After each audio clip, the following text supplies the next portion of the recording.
20 years, two strokes, two marathons, two Guinness World Record attempts. And here we are. Today is Thankful Thursday. It's also Throwback Thursday with Fiance Files with the one and only Sekou Wright and Fee King. Join us today. Check in, chat with us. We're talking about all things love, relationships, friendships, challenges, how we navigate our relationship. Let's go.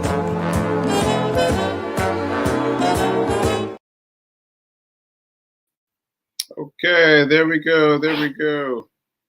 Nelson said hi. Yeah. I need to zoom out some. It's okay. That's what you would say. It's fine. It's fine. It's fine. He's the it's fine man. It's fine. It's fine, Fee. And I'm like, no, it's not fine, Sekou. I just calm down. Calm down, Fee King. I think this is it. Crop solo layout to show background. Yeah, there we go. Oh.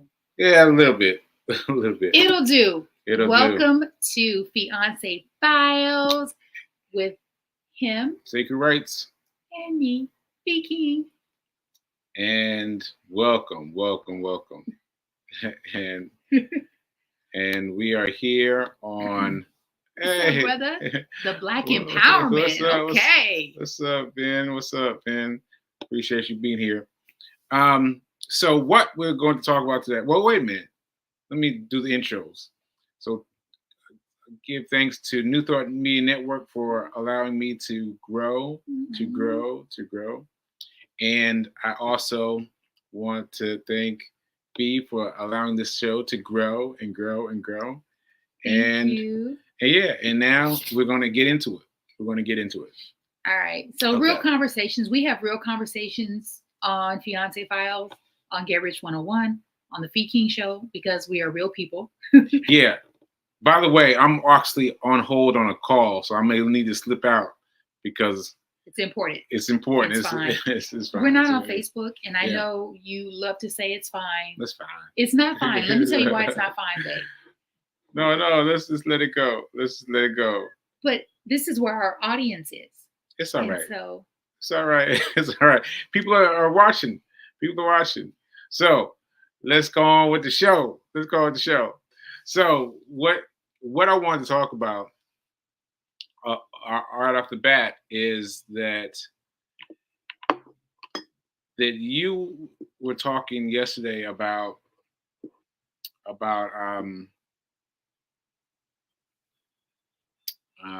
you're distracted by that. No, I'm distracted by whatever you were doing. Shoot. Stay focused. I was talking yesterday about. You were talking yesterday about you were come on, Sekou. Is it about money? Yes, family, it's about money. Finances. The 10%. The 10% down. And so this is what I was talking about. As you use the 10%. You use the 10%, and you were talking about it because you were feeling like it wasn't comfortable. And so I wanted to talk about that. Okay, I honestly, I don't know what we're talking about. Are we talking about when you were watching the show? What are we talking about? The 10%? No, you're talking about your 10%. Like you were feeling like you got to pay these bills. And it doesn't make sense to set aside the 10%, but you set aside 10% anyway. Slow down. Mm-hmm. So people can understand you because this is so important. Yeah. So take your time, pause, say it again. I said that you were saying yesterday that it was hard for you to set aside the 10%. Okay. But you felt like you had to pay these bills, Yes. But then you were able to shift and actually set aside the 10%. That's good. I want to talk about that. That's good. Yes. Yeah. That's so good. That is so good. Let me tell you why it's so good. Okay. So many reasons why it's so good is because as I'm jogging, walking around New York City specifically, when I see unhoused people, when I see people who appear to be distressed, the first thing that comes to mind is if only they had someone in their lives who could have gotten their attention about money. I think, and I'm like, wow, you probably need to focus on yourself. And I said, no, because I can focus on myself in the midst of helping other people. And also that helps you focus on yourself. Helping other people helps you because you're staying in it. You're staying in it. You're staying in it. Say that again. Helping you. Yeah, helping other people helps you stay in it. Yes. And so I just wanted to say that is when I'm moving around and I see people, a big part of me wants to stop and say to them, and I do this a lot when I'm in the Uber. I do say it. I said, you know what, no matter where you are, how much money you make, or how small the amount is, even if it's $1, I said the best thing you can do for yourself, and typically this conversation happens with women who have children, the best thing that you can do for yourself and your child is pay yourself first and set aside 10%. If you're unable to do 10%, at least do $1. And that does keep me on track. So yeah. I was in Baltimore City. I had a couple wood tool therapy clients, a couple massage clients, and I'm also doing Uber, as well as dentist appointment. Just when I go to Baltimore, it is a whole production. I feel like I need a camera team to follow me around. And I'm sharing with Sekou how much money I made on certain days. And he said, don't forget fee. Yeah. Don't forget fee. Yeah. And I was active about it. Active about it. Knew we had to be active about it. So I was like, let me stop telling him how much.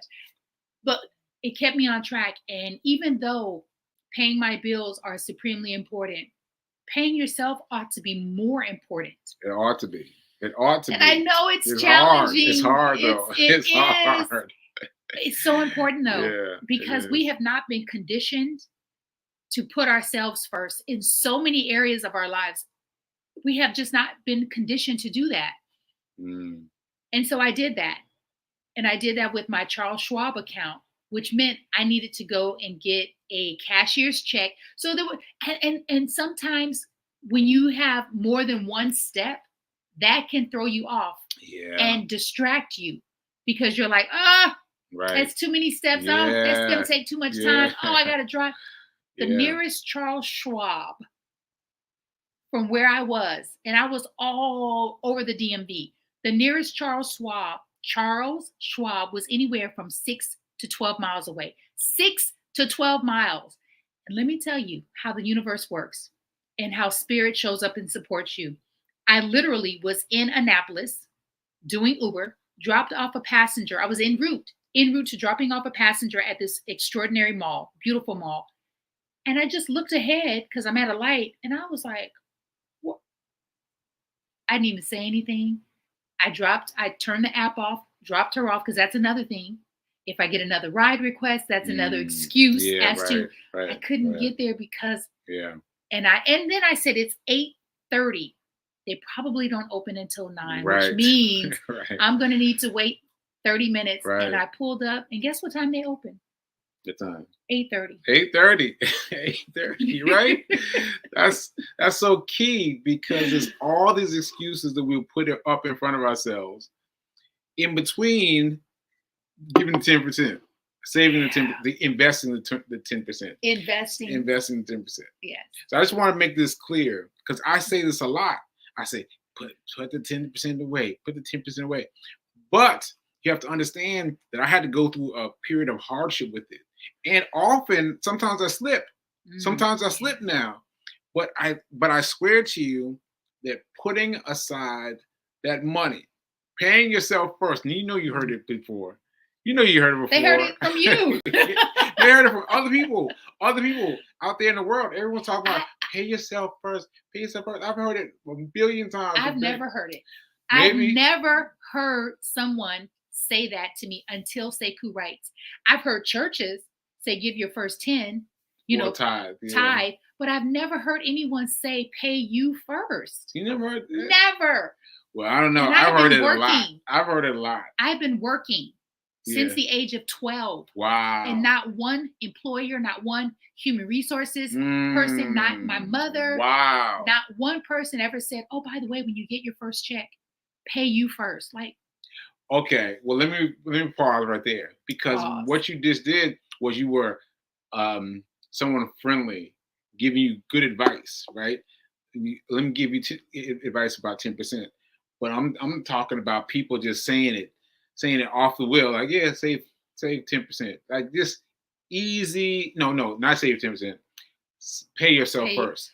Pay yourself first. But just a casual. No, kinda, Sekou, what I'm saying to you is no. Yeah. No, I'm saying no one has ever casually said that. Yeah, I know, but you're saying like a friendly thing. A friendly thing, like, yeah, let me tell you what to do with your 10%. Let me tell you what to do. And I haven't experienced that. Okay. But I've had experience people talking about, make sure you pay yourself first. Just kind of casually. I've heard it in and I don't even know where, but I've heard it, people refer to it before. And so anyway, that's two different ways of being aware of it. But, well, not actually one way of being aware of it, and then one way of not quite catching it, right? Mm-hmm. No, not catching, not catching it at all, catching it all. So what I'm saying is, I've said this a lot.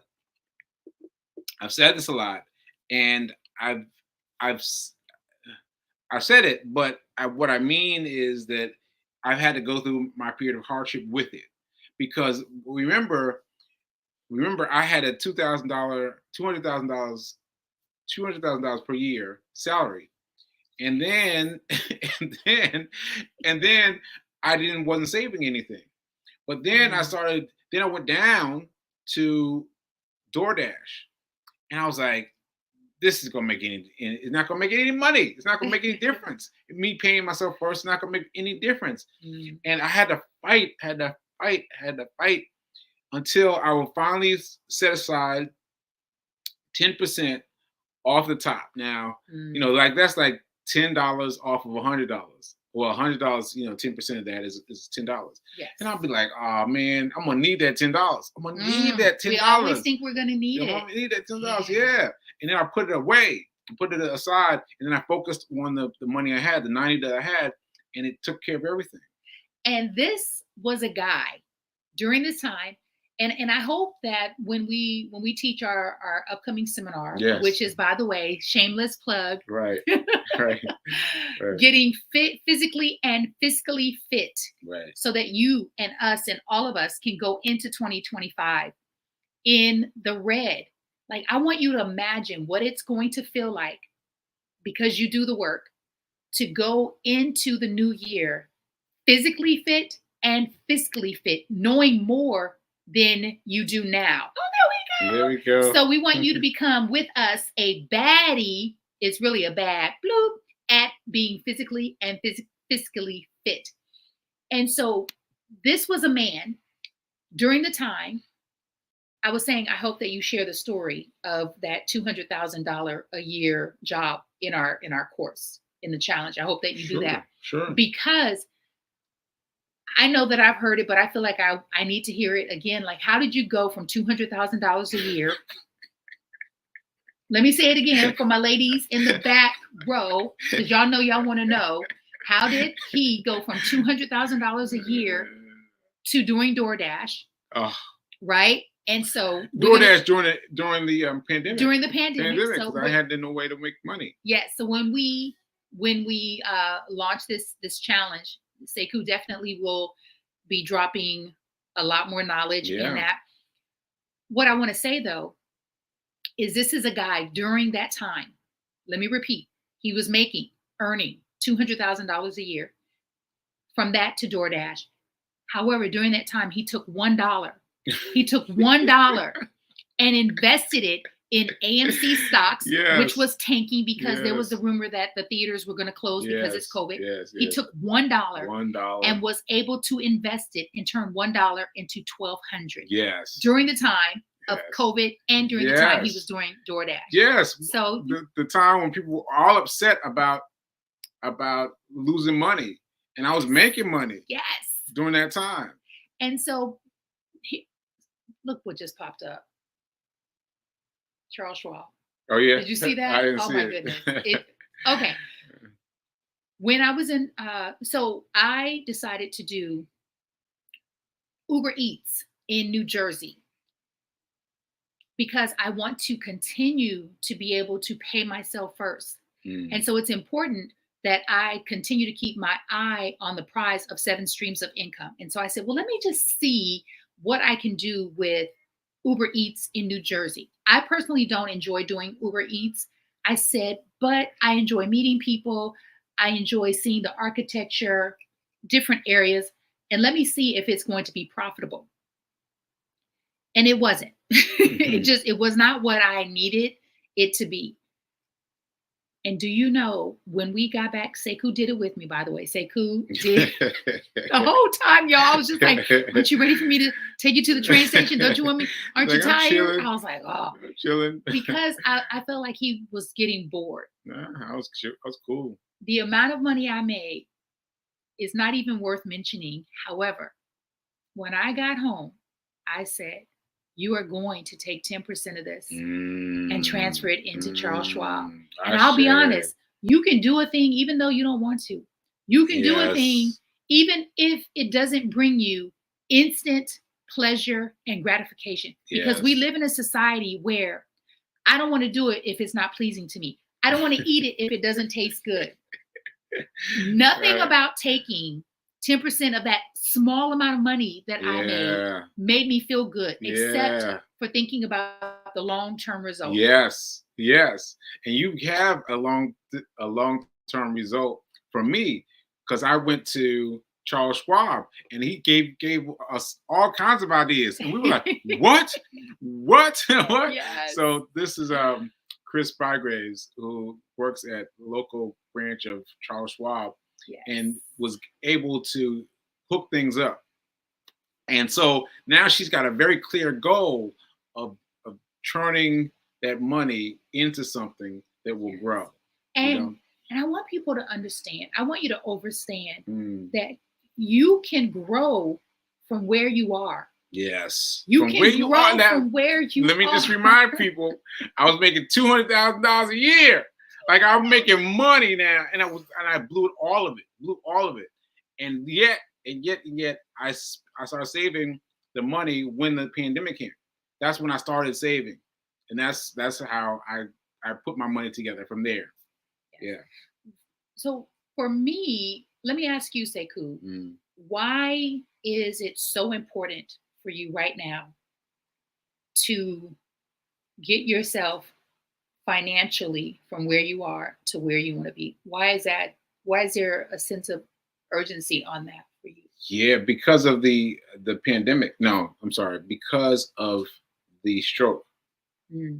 Because I had a stroke when I didn't have any benefits. And I was one of those people who was like, I'll get to it. I'll get to it. And to have something as traumatic as a stroke happen and not have any benefits, just it was staggering, the amount of money. So here's an example. I had my stroke at Fisk University. I was giving a commencement address, and the people there got me into an ambulance. The ambulance took me about. Did you say ambulance? Ambulance. Yeah. Okay. Ambulance. I was going to talk about Sorry. you. Sorry. Sometimes my enunciation gets stuck. It gets stuck from the aphasia. Thank you. I was gonna. Yeah. So I am always encouraging Sekou to go a little deeper and share a little more, because people are watching that you don't know how you can impact and educate them. Yeah. Prime example, and then get back to your story. I have a friend from LA whose boyfriend had a stroke. I had no idea. She was watching the show. No idea, because she never comments.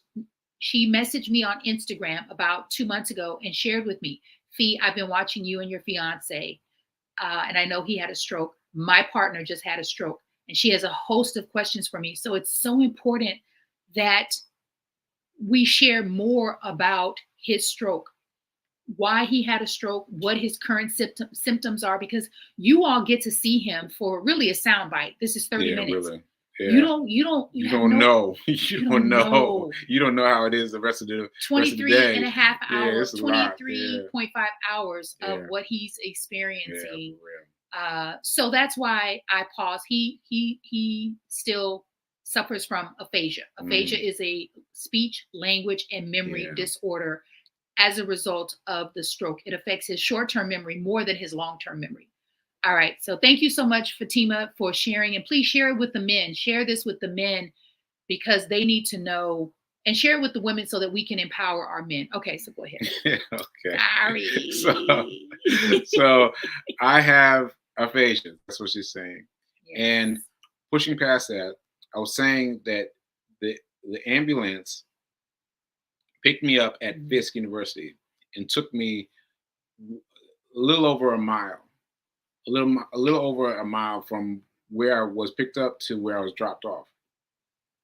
It's a short ride, is my point. It's a short ride, and that cost me $1,000, and that was my shortest ambulance ride ever.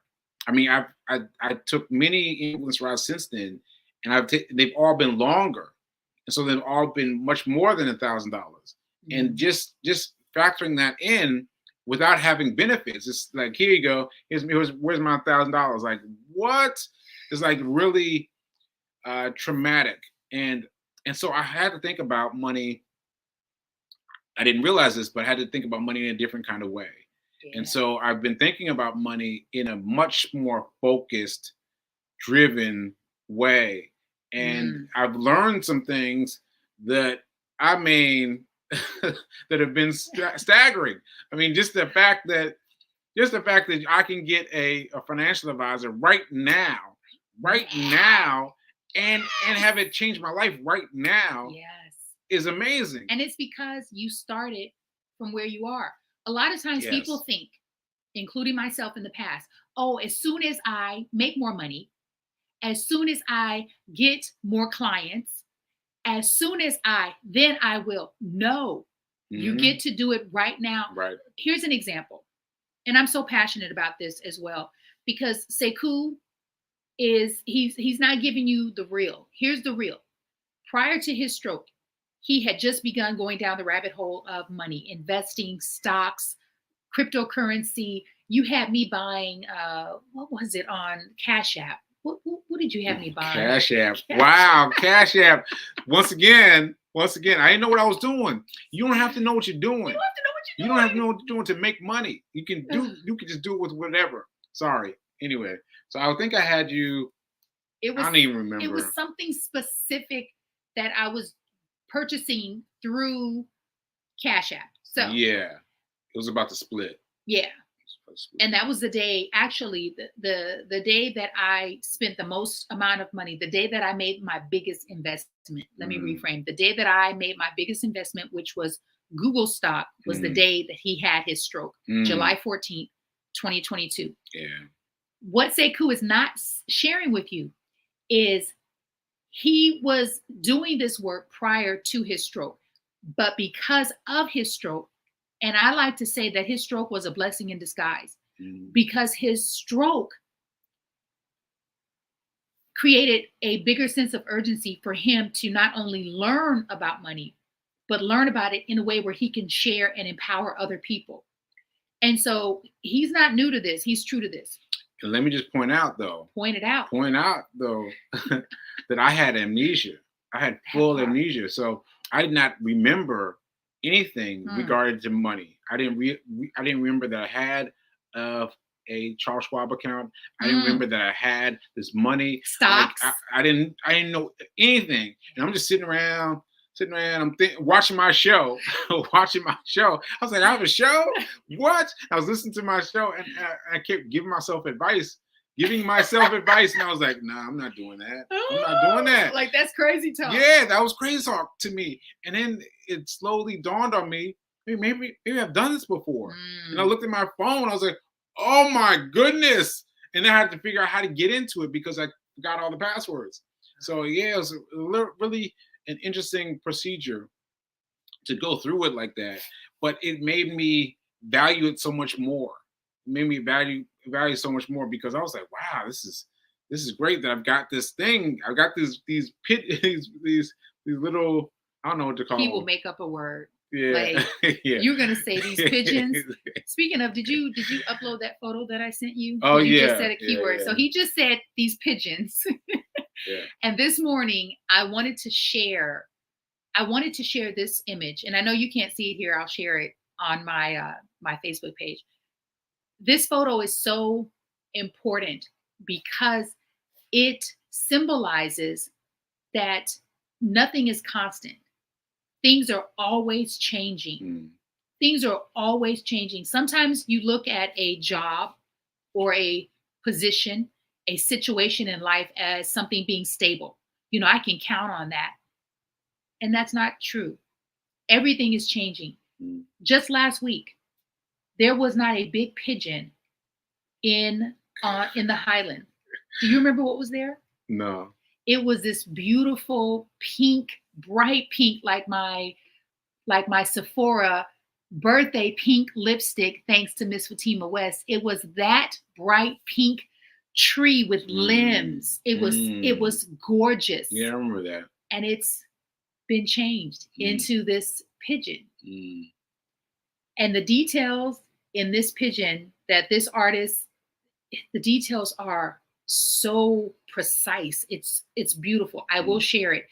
And so I wanted to share that with you because we haven't run that way together. And just for me, when I saw it, I said, this is the symbolism of change is inevitable. Change is inevitable. Nothing is staying the same. Everything and everyone is changing every day. And so we get to embrace change. And so for those of you who feel like I did and like I still do sometimes, and like Sekou still does, you feel a little trepidation around money and investing and saving and paying yourself first and growing your money from where you are with whatever you make, know that you can still feel uncomfortable. Yeah. And do it anyway. You can still feel fear around it and do it anyway. You can still feel uncertain and not like, I don't really know what I'm doing. How many things have you done that you didn't know how to do until you did it? Right. Right. And just remember that even though you should do it every day, you should do it every day. You should take your 10% out and put it aside, right? But even though you might slip up sometimes, you've got to have